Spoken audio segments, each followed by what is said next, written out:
Kaden Ingram. What's up, Mr. Braun? Holy crap, dude. Good How you to doing? see you, Good man. to see you too. Good to see you too. Man, I was out here last month, and I should have done this last month, but now you've done even better every week, and we can get more nuggets. Yes, sir. Big charming, big charming. Yes, it's all strategic, Kaden. Dude, it's good to have you, man. So tell everybody, where are you from? I'm actually born and raised Houston, Texas. Lived there my whole life, and then in college I went up to Dallas to play college baseball up there at University of Texas in Dallas. So been up there for the past like 3.5, 4 years. And that's how, because your group is from Texas, that's how you kind of got connected. Absolutely, yeah. They're all from the Dallas area. Sweet. You baseball player? Yes, sir. Yeah. Dude, I need to get a picture of you that's better than just you in uniform, baseball uniform. Right? I gotta take some more selfies or something. Yes. Oh, that's awesome. Okay, so we have a few minutes. Want to dive into a few things with you that hopefully can help help other people in the region during the summertime. Let's just kind of go through a few numbers. Obviously, you are killing it, lights out. You've been on Vivint's podcasts, you've been on the Evo podcasts, and everyone wants to kind of pick your brain. But I don't know if you've ever talked about this or been, this vulnerable, but I'm sure a lot of people are wondering. What are your paychecks like every week? I knew it was coming. My paychecks are pretty good. On average, about 3 to 4K. Sometimes a little more. That's every week. Every week. So, have you ever made this kind of money? No, never. That is crazy. You're in a market though that there's so many alarm systems already. Mm-hmm. Typically, you have to spend money to make money in a market like this because you have to buy out contracts. Absolutely. And that kind of thing. How are your paychecks so big? Great question. You're just selling so many. Yeah, great question. So, I actually tend to stray away from takeovers a lot of times, and most of my deals are fresh doors. Because obviously fresh doors, you don't have any contract to buy out of. Oh no. So when you get that paycheck, you have less deductions, more money. So I tend to lean towards fresh doors. And takeover pitcher, they're obviously they tend to be a little more easy because obviously you're halfway there. So people already have security systems, some type of alarm system. But fresh doors, they don't have anything. So typically it's a little bit harder, but a little more risk, more reward because that paycheck's gonna be a little fatter as well. Yeah, that is very true. Absolutely. Very true. That's awesome that you do that because in a market where there's so many takeovers, that's difficult to do because you're being trained on how to do takeovers. That is awesome. All right, Kaden, got a few questions for you in the short amount of time that we have. Yes, sir. How do you tackle the hours in the day? Oh, so actually you're the one that kind of taught me this, and that's time management. That's before the doors. That's when you wake up in the morning, having morning routines, having everything set in stone, what you're going to do, how you're going to do it from the night before. So when you wake up in the morning, you already know exactly what you're doing. You're not waking up saying, oh, what am I doing? What am I doing first? Oh, I got an hour and a half before the meeting. What should I do? You already know what you're going to do. So time management, and like I said, that's before the doors. And then once you get on the doors, I don't take breaks. I know it's not necessarily bad to take a break every now and then. But taking breaks, that's less time you have to work. And like you say all the time, time is the most precious commodity on earth. So you can't pause time or fast forward or backtrack. You gotta live in the present. So I'm now. So when I'm out on the doors, I'm knocking 24/7. I don't take breaks. Dude, that is awesome. Well, it shows you're like you couldn't sell the amount of accounts 15 plus every week and be taking breaks constantly, right? Yeah, your work ethic has to be top notch. Absolutely. Yeah, absolutely. For sure. Okay, and you're making more money than you need to survive. Yeah. A little bit more. A little bit more. Yeah. What is it that pushes you? Like your bank account's padded. Why are you pushing so hard still?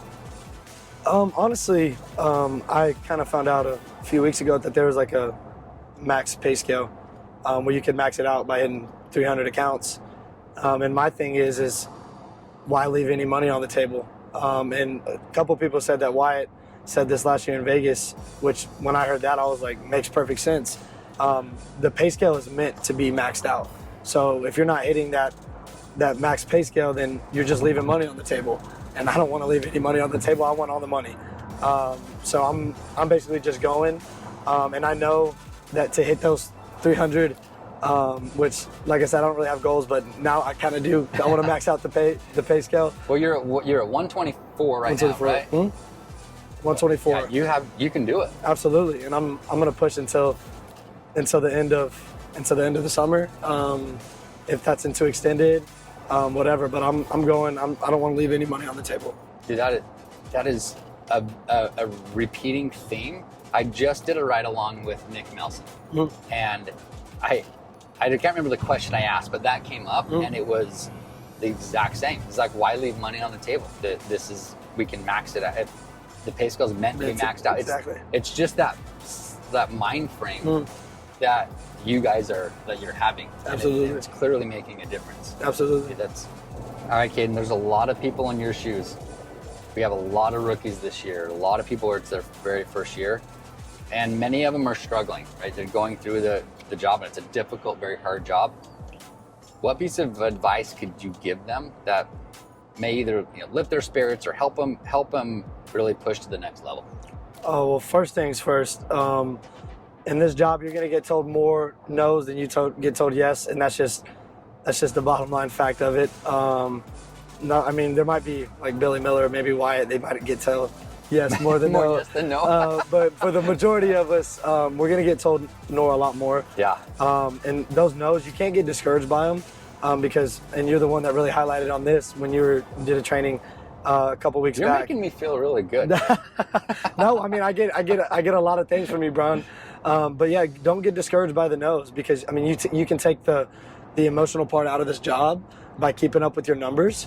And it's just like anything. And I like to give sports analogies because I've been playing sports my whole life. Yeah. But I tell a lot of people it's just like baseball. This job's a lot like baseball.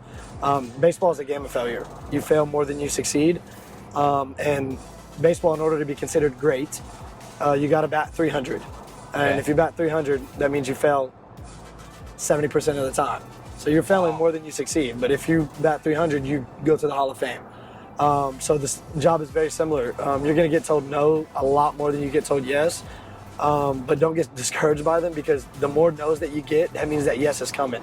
And that's kind of what I mean by taking the emotion out of the job, because like you said, you keep up with how many customers you talk to, how many qualified customers you talk to, how many homes you get into, and then how many no's you get.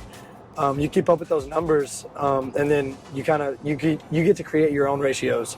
That's what I love about this job as well, is because you don't have, like, of course they have company-wide ratios, but you don't got to go by those. You create your own, because there is no, like I said, there is no limit. So you get all those no's, you know that yes is coming. So just don't get discouraged by them. It's pretty much, that's the best advice I could give, because you are going to get told no. Believe it or not, you're going to get told no. I love what you just said. Two things from that. One, you've got to just be comfortable with no's. It's going to happen, and it's not. Like, you just gotta be like, hey, cool, no problem. Absolutely. And brush it off, keep going. It's part of the job, Absolutely. right? If you have any other job, you know what you gotta you know what you gotta do. This is just part of the job. You know you gotta go through it. Exactly. And the second thing was, you create your own ratios. You don't have to go by what the company's numbers are. You get to create your own. I love that. Absolutely, and you can always improve them too. That's what I love about it. It's not like, oh, I have a ratio this week. I'm gonna make it even better next week. Yeah, you can. I mean, it's your job to improve that ratio if you want to make a lot more money. Exactly. All right, Kaden, we have arrived to the Hilton, where Cheyenne is going to give us some training. Oh yeah. Thanks for spending some time Absolutely, with me, man. Brian. I enjoyed it, man. I'm really grateful that you were able to do that. Carve a little bit of time out for us. There's a little bit of a curb here, I think. Right over that one.